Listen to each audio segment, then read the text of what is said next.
Onion Cycles podcast is about thought-provoking, emotion-evoking, action-driven, step-by-step guidance to explore the unique, glorious, and wonderful ocean of your being. Because healing is a multi-layered process of getting to know oneself. Become the self-empowered empiric researcher by discovering the unique layers of your existence. With your host, Nadine Alma, welcome to the Holistic Healing Hub. Welcome to the Onion Cycles podcast. Hello, my beloved fellow healing integrating onions. Welcome back to Story 48, episode 50. Can you believe it? I can't.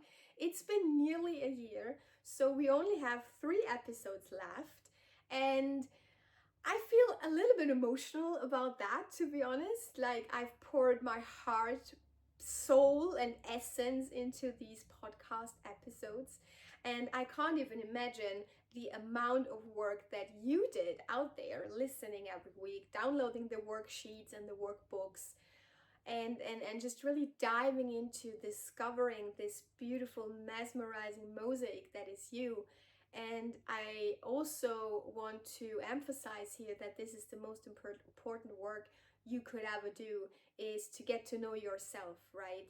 If you know who you are and you know what triggers you and you know how to work with your own triggers and that they're actually a gift given to you to expand and grow, then opens up so many possibilities of how you can influence yourself and your surroundings in the most positive way.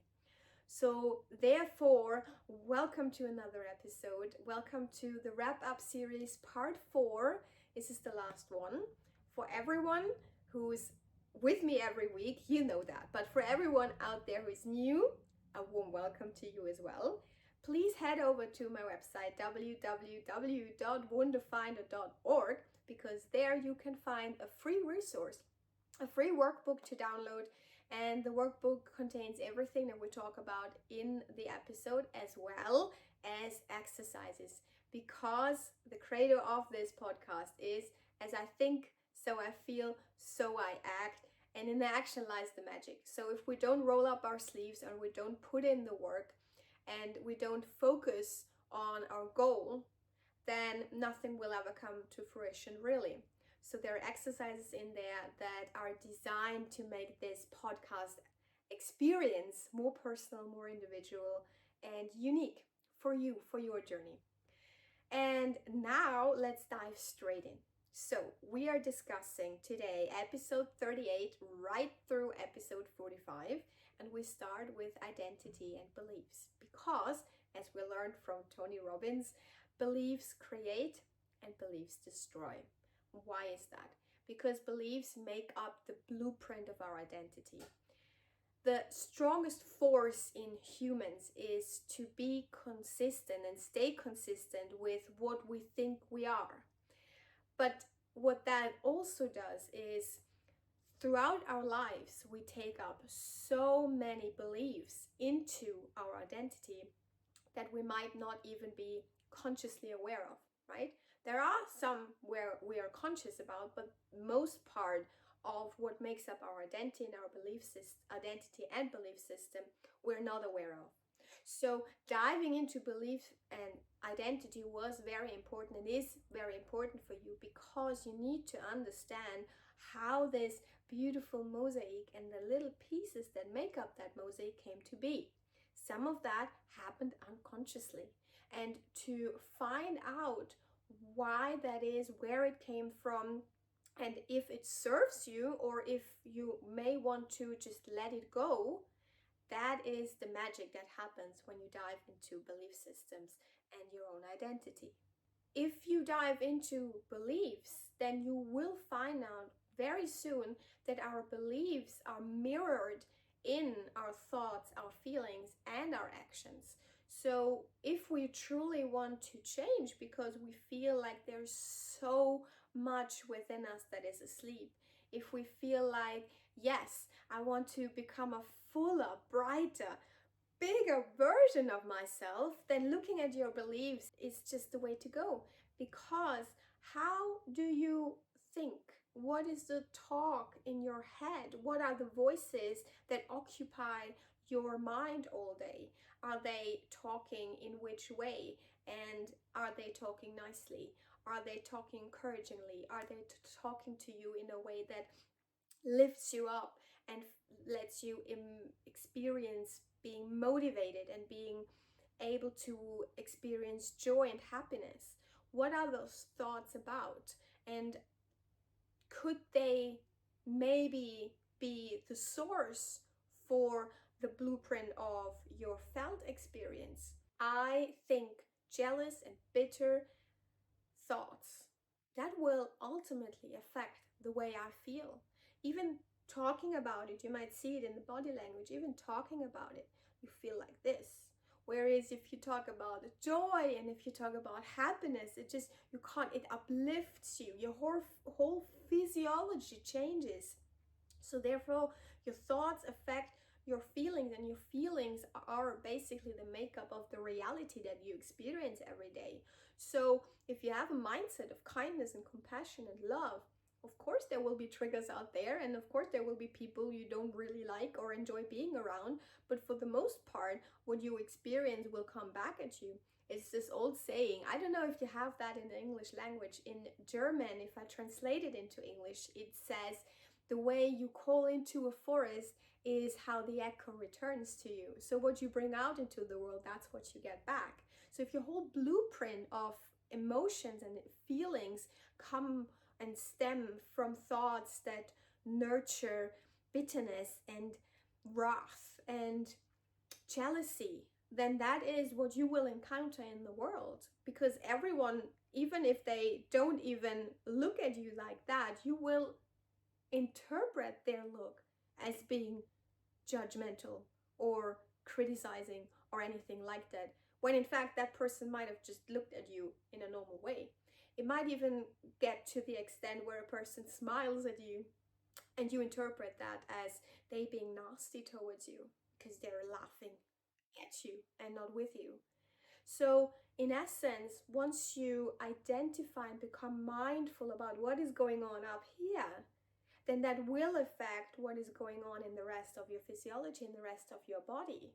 And your experience in the outside world is reflected by what you send out from the inner world, right?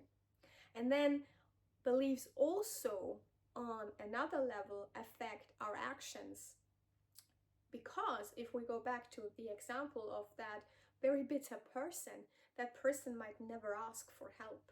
That person might feel like they're all alone in the world and no one would ever assist them or support them on their journey or with whatever baggage they have, right? So they won't ask for help. So they will not get into the action of connecting to people because that will hold them back, because accepting help would mean that they have to ask for it, and they won't ask for it because they don't trust people, and they don't trust people because they have been hurt before and haven't felt that emotion and transmuted and transformed it into something that could be beneficial to them. So what I'm saying is, thoughts, feelings, and actions will ultimately form what you experience in the outside world. So, really being mindful and aware of what thoughts occupy your mind and how they make you feel is the first step to true inner change. And change is not meant as in the sense of you're broken, you need to be fixed, and if you have sad feelings or if you have bitter feelings or if you're angry, that's not okay. I'm not saying that at all. What I'm saying is that every emotion comes from a feeling, from an experience that you once had, and at that time we weren't able to process it, or we weren't given the time to look at it, we weren't given the space, we weren't given the respect even to look at this emotion, why it is there, why it occupies our experience, and therefore we repressed it and we said, that is unlovable, that is not good, that is nothing I want to have in my life. So in our later life, everything that comes back to us and that triggers that emotion is a gift, asking us to really go deep and know where that feeling comes from. Why do I have it? When was it here last? When was it here first? And what does it tell me about myself? What can I do now to nurture myself and be the parent I wish I had back then, or the caregiver that I wish I had back then, the best friend that I might not have right now, but I can be it for myself, the romantic relationship, in a sense that you're the longest relationship you'll ever have with anyone is with yourself. So you have a choice in the moment of a feeling coming up that is triggered by a thought, that is triggered by an action from the outside, maybe, to look deep and go deep. And that is the key that will unlock the possibility of truly changing your belief system. So if for some reason a bitter person at some point really does ask for help, and there is kindness and there is love in the act of supporting that person, their belief system will slowly change, because it takes just one little seed of an experience that is planted within us to nurture that and become bigger, and then in the end realize that there is so much goodness and so many lovely, wonderful people in this world, and that if you ask for help, help will always be given to you, right? And that is beautiful.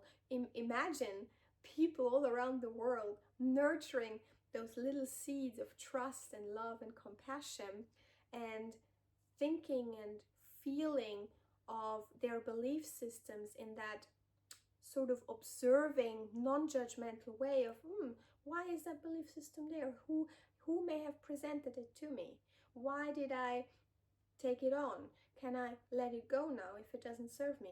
It's just magic, pure magic that happens if you look deeply, and if you are very gentle and kind to yourself on that journey. Because as I always say, it's not like a linear journey towards enlightenment. It's like a little bit like this. It's like a knot, like a bunch of wool coming together, and then you're finding your way up and down and all around it. So the essence is to be really, really nice and gentle and kind to yourself, and realize that there is no time pressure. There is no, I have to be there, I have to know that already, whatever. It's just an I am situation. It's just an in the now situation. So that is what I wanted to bring to the table. And to close the episode's identity and belief, something that is very important to me personally is to realize that no one, not one single person out there is allowed to determine your worth. You determine your worth. You say what you can achieve, what you can do, and what you're worth. And it lies in cultivating this essence of how I think, so I feel, so I act, that will truly empower you to rise up from any and everyone who ever said that you are not good enough. No one dictates your worth, just you.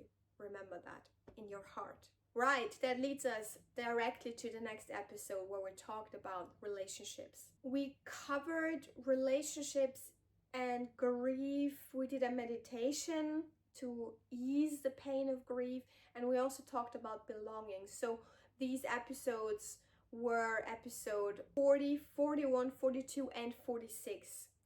And all of them sort of bleed into each other, because what I experienced myself is that if you're on the journey to discovering your belief systems and sort of molding your identity in the mold that you want it to be in, right? That leads to a change in your outer circle as well. That is being reflected in your circle. And that doesn't mean that you're better or that you're further on your journey if some people part ways with you.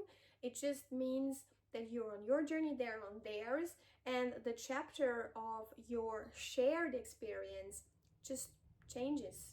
It just, the page goes on, and on that next chapter, this person is on a different path than you are. But that leads to a lot of feelings, that leads to a lot of thoughts about, am I right doing this? Shouldn't I be and stay and care more? And doesn't this mean I will end up alone if I lose friends, if I lose family, if I lose people that have known me for so many years, that have been close, that are the foundation of what I thought I embody? And yes, you come to a point where you lose people around you, or they just, it's not always like a dramatic, we part ways now. It sometimes is very organically, and they just disappear into a background for you and live their own lives. And then 3 months later, you realize, oh, I haven't heard from them in quite some time. And then you need to go into your gut feeling and into your heart and ask yourself, does that have a reason? And would I want to reach out? So, in essence, it's a very unique and very personal, individual, as everything, you know, that journey to discover, what people do I want to have in my life? And as hard as that sounds, that's what it comes down to. Remember, the 5 people you spend the most time with will determine how far you come in life, how you think about life and yourself, and if what you want and crave, long to pull into your life. The 5 people you spend the most time with determine your outside world, your belief systems, your identity. And no matter how hard you work on yourself, if you keep continuing to surround yourself with 5 people that discourage you, that disrespect you, that don't value you, that don't honor you, and that don't really fully see you or understand you or uplift you, then there is no chance of you to rise above that. So you need to be sure if what you work toward is in alignment with what you also create and curate in your outside world, right? And that brings grief, because it's never easy to let go. It's not really easy to let go of relationships you had and energetic bonds there are. And especially if it concerns family, and if you decide to, for example, go no contact, or if you decide to detach a bit from the closeness that was once there, there is a lot of resentment that would come from the party, maybe saying that you need to be more active, and why are withdrawing, and you're not who you're supposed to be, you're not who you're meant to be, you were not who I thought you were.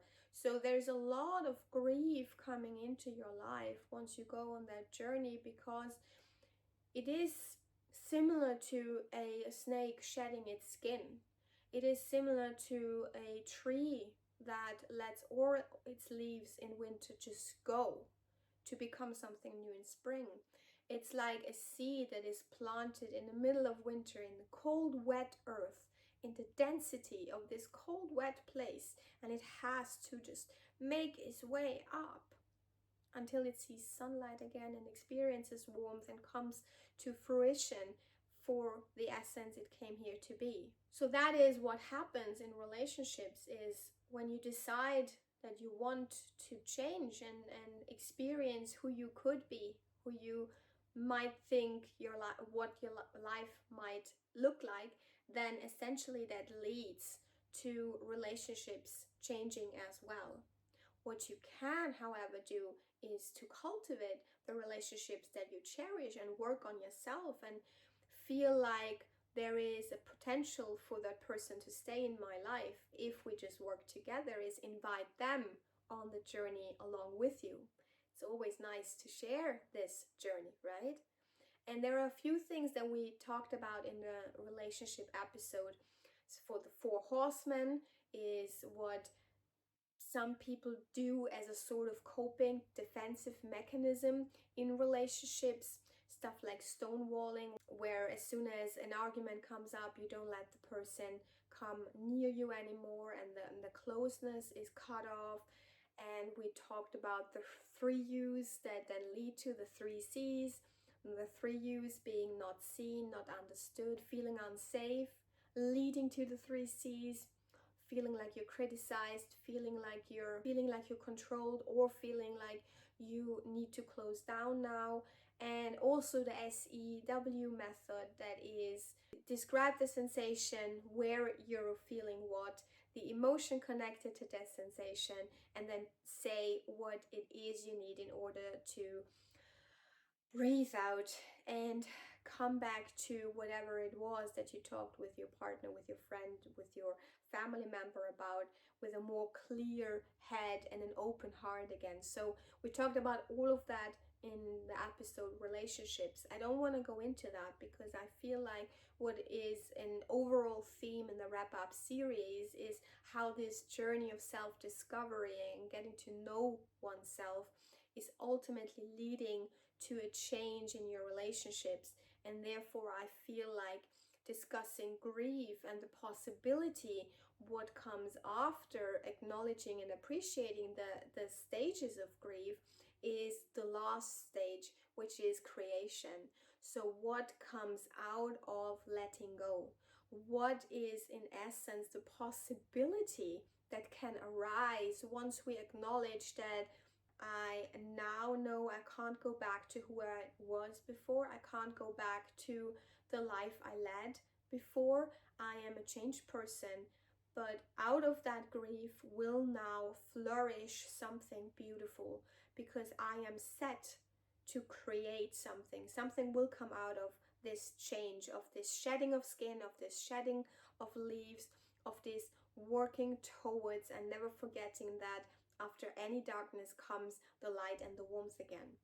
So the creation of this is, in my opinion, the most beautiful thing, because out of that creation comes and rises the authenticity that has always been there but has been weighed down by layers and layers of conditioning. So what I'm trying to say is, once you dig into your beliefs, you will find that the identity that you create is totally up to you. You will more fully become aware of the empowerment that gives you in how you will more fully experience that you are absolutely allowed to experience every feeling and every emotion, but you don't have the reactive state of mind anymore that you will spread it into the world. You will take it and you will see it as a gift, the gift that it is, and then you will transform it. And out of that transformation, you will change as a person. And that change encompasses changes in your outer world too, that then leads to changes in your relationships, that then will lead to grief.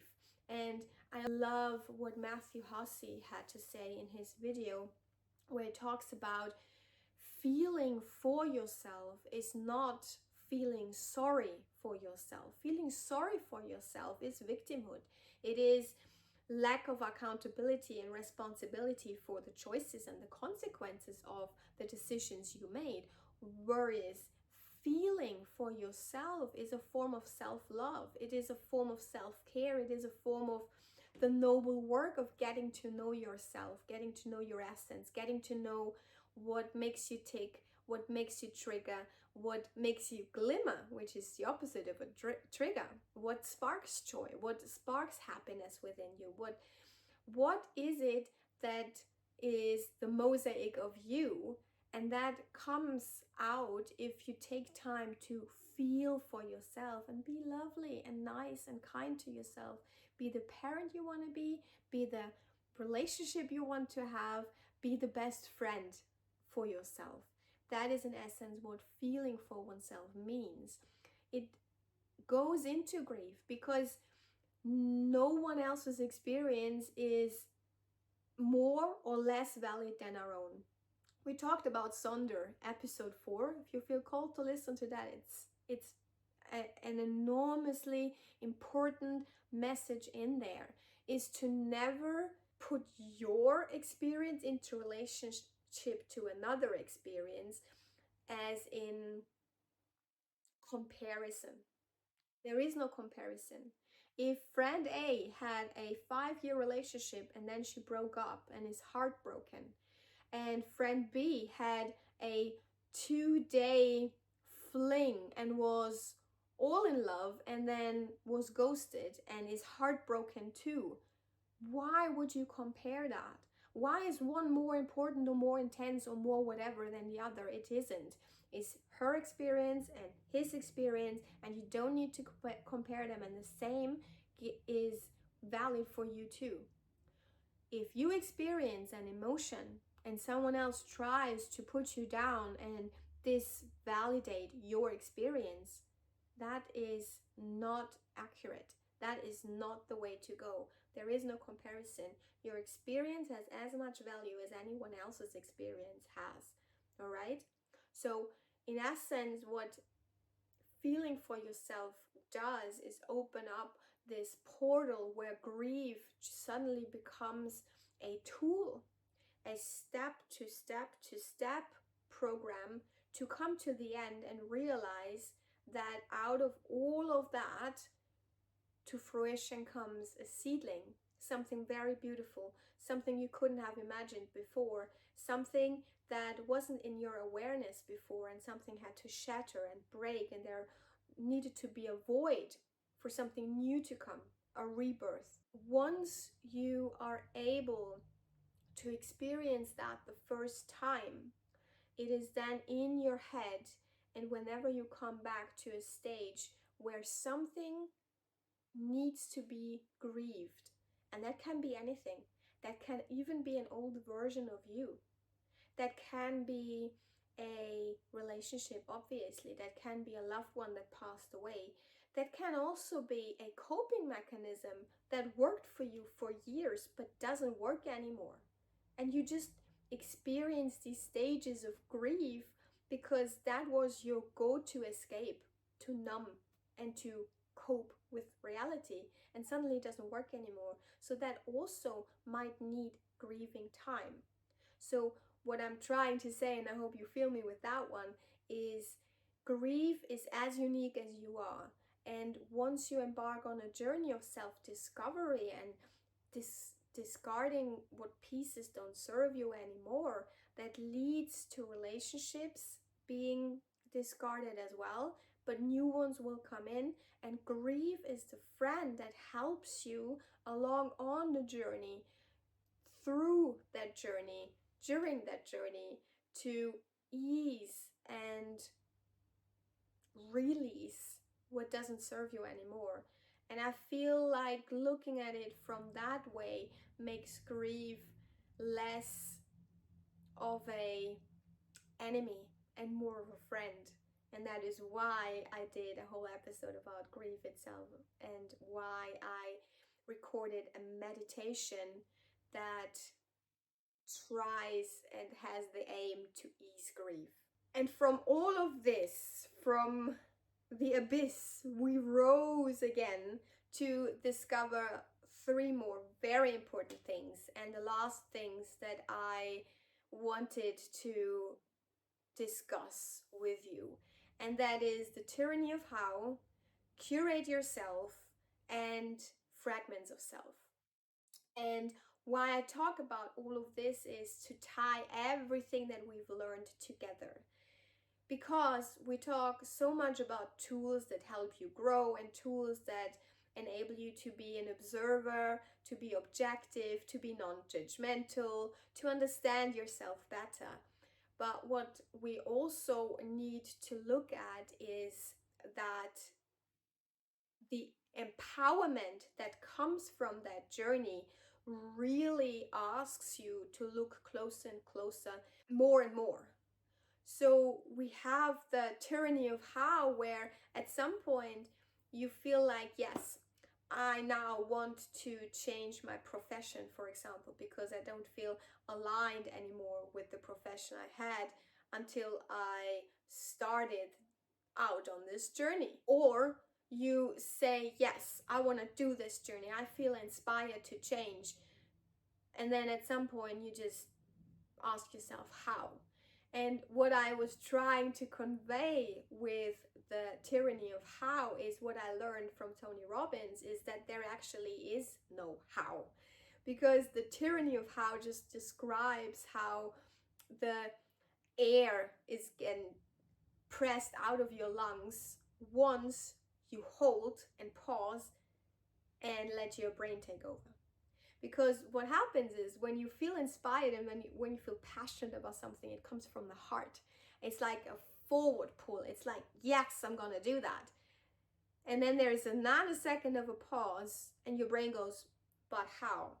And what I was trying to convey with that episode is that you actually don't need to know how, because the how is the tyranny that prevents you from doing stuff, because you start overthinking and you start, of course, you make plans. I'm not saying that making lists or plans is something bad.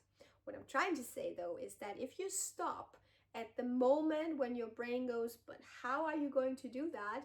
You will most certainly come to a point where it's more about the theoretical, I can't do it, rather than if I can't, I must do it situation. And that leads to curating yourself again. I was talking earlier about the 5 people you surround yourself with. What I have found is whatever it is that you want in your life, whatever success is to you, whatever it is you want to embody, surround yourself with the people that are already there and that live by what you want to accomplish, that breathe what you want to achieve, because that is the people that can take your hand and assist you on the journey and support you with all of their knowledge, because they're already there, right? Don't take unsolicited advice from anyone who's not who you want to be or where you want to be. That is very important. So curating yourself starts with the work in here, but will continue always in your surrounding. And that is, for example, social media too. So I knew I wanted to stay consistent with this self-realization work, with self-development. So what I did is, the only people I have on my social media are those that are inspiring me. So curating your social media looks like, right, who do I want to see daily? What feelings do they evoke in me? Is it something that is inspiring or is it draining me? Is it inviting comparison or is it inviting change to become what I deem fuller and the most precious version of myself that I can be? Looking closely at how your social media impacts your mood and curating it so that it actually impacts a positive mood and a positive mindset, then that is the first way to go. We talked about relationships. It's the same here. Who drains you? Who is an energy vampire, is what they call it, I think. Who is not uplifting you? And it sounds very hard, but it is necessary to look closely, even the closest family member, and decide for yourself if it is time to take a break from them.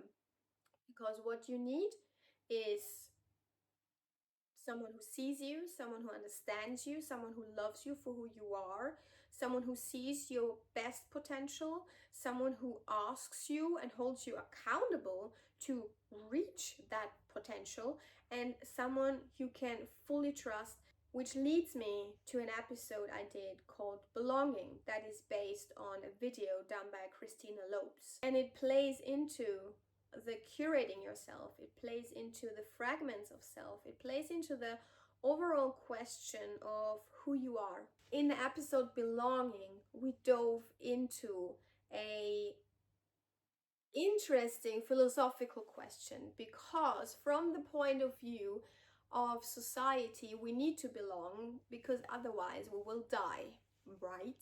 Because that was where we came from. If the tribe rejected us, we would die of cold, of starvation, or of any other wild animals out there.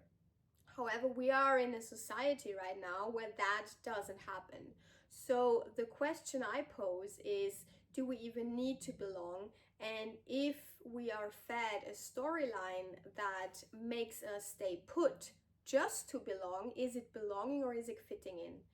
Because I'm going to read to you something Brene Brown said that struck me like lightning, and it resonates with something I came across that Maya Angelou said. And I actually am reading this from the worksheet. Again, you can download it for free on my website, www.wonderfinder.org, because it's awesome. You have everything we discuss in the episodes and exercises. So in episode 46, we talked about what Brene Brown said, and she said, fitting in is the opposite of belonging. Fitting in is assessing a group of people and thinking, what do I need to wear? What do I need to be? Who do I need to be? What do I need to say and how do I need to act? Changing who you are, betraying yourself for others, suppressing your authenticity. If we only fit in because of how we changed, we had to abandon needs, dreams, desires, qualities, parts that belong to us. Belonging, in essence, means you don't have to change anything about you. That doesn't mean you don't self-reflect. That doesn't mean you're being inconsiderate. That just means that the essence of you is welcome and loved for what it is and seen for what it is. So I feel like there is a confusion going on in society in the sense that fitting in is not belonging and we don't need to fit in. We are called to find our tribe through changing ourselves, being courageous, not succumbing to the tyranny of how, gathering all our wits, asking ourselves 7 times, why am I doing this, until we come to the core motivator of why we do what we do. And then step into our empowerment of deciding, all right, this person, this group doesn't align with my values anymore. I'm gonna be brave because I know out there are 9 billion other people, and those 9 billion other people, there are some people in there that are becoming the people that encourage me, the people that see me, the people that understand me, the people that uplift me. And then I don't need to fit in because I will belong. And until I find these people, until I find my tribe, so to speak, I will belong to myself.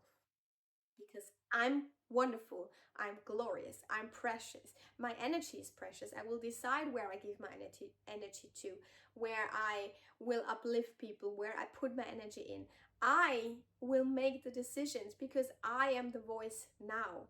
I decide. I have all and everything I need within myself already. There's nothing broken, there's nothing to be fixed. I just want to become fuller and expand and experience and squeeze the life out of life itself. And that, my loves, is what I want to close the episode with. That feeling that everything lies in your hand or in your heart or in your soul. Everything that you need is already within you. And I would hope that you could see the wonder that I see in you. And I know we don't know each other personally, but just look around and be mesmerized by people and acts of kindness and compassion and love they bring and support, and how we as humans interact with each other when we uplift each other, when we encourage each other, when we're there for each other. Imagine you finding your tribe or already having your tribe. Congratulations. And imagine the person you could become when you're no longer weighed down by years and decades even of conditioning, of making you out to be lesser than you are, of thinking you're not amounting to anything. Remember, it's not a marathon, it's a walk, it's a journey, it's a path. And it will work anyway if you do it consciously or unconsciously. But if you do it consciously, you have this chance, you have this gift to become who you want to be, whoever you want to be. There's nothing limiting you except yourself. But free yourself from that, because you have the tools to do so. You have the courage to do so. You have the wits to do so. You have the smartness and intelligence to do so. Just remember to see clearly where you want to go and never give up. Never give up on yourself. And I hope that this was of service to you. I hope that this could spark a little bit of that passion, of that drive to sit down and really do the noble work. Do it for yourself. Do it for everyone around you. The fuller you become, the fuller you are able to give. The fuller you're able to give, the fuller everyone around you can be gifted with that fullness. And I hope that this journey of a whole year together was of some sort of service and assistance. And they will stay online, so you can listen to them whenever you want and come back to them. The worksheets will stay on my website. The workbooks will be free forever on my website too. If you call to work with me, there is an opportunity on my website as well, so feel free to go on there and journey around and see if something calls for you. And we still have 2 episodes, I know. So this is not farewell, but I wish you with all my heart, wide open, all the love and the joy and the sparks I have and feel within myself, the gratitude for you being here and doing this work for yourself, all of that from my little corner of the world to yours. Love and light and courage and all the very best. All that you need and a pinch of what you want. I love you, I understand you, and I see you. And until next time, my beloved fellow healing integrating onions. Mwah.